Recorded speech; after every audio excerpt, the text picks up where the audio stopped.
nós está parado aqui na diante de edifício abandonado, que está conhecido como guarda de polícia na praia.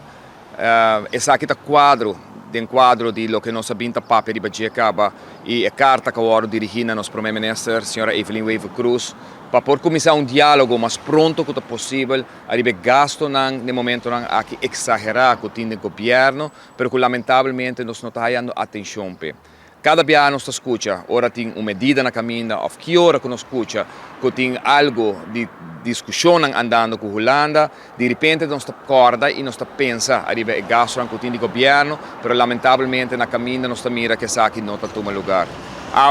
maneira que nós dirigimos a carta na nosso primeiro-ministro, onde é solução de mais fácil que tem na nossa comunidade, mas que lamentavelmente não está atenção de nos governantes e muito particularmente do Parlamento de Aruba, 21 membros do Parlamento, que não tem nem papel arriba edifício aqui que está abandonado, que está propriedade do povo de Aruba, que o governo está dono de maneira edifício aqui que nós está mira para e vida espera a comunidade fica arriba dele para nos mira com nós lá uma propriedade com valor fácil de portar 5, 6 milhões de florins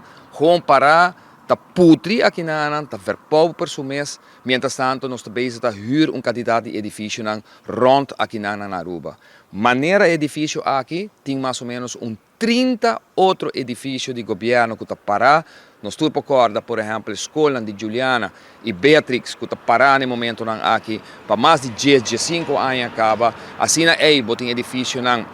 que está parado ainda, maneira é douanegebouw,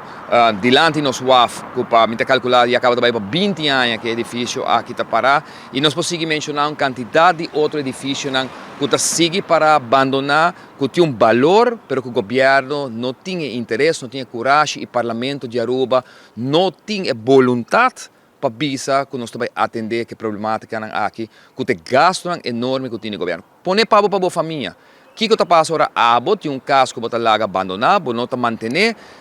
por manter a casa abandonada sem a placa de gelo, não, porque está criando problema grande para a família, está criando problema grande financeiro para a agora, imaginava 30 edifícios de governo para o estado aqui, para suma de valor de riba 3 milhões de florins, que o governo não tem nenhum grondbelasting, mas ao contrário, gasta uma quantidade de placa para poder huir outro edifício.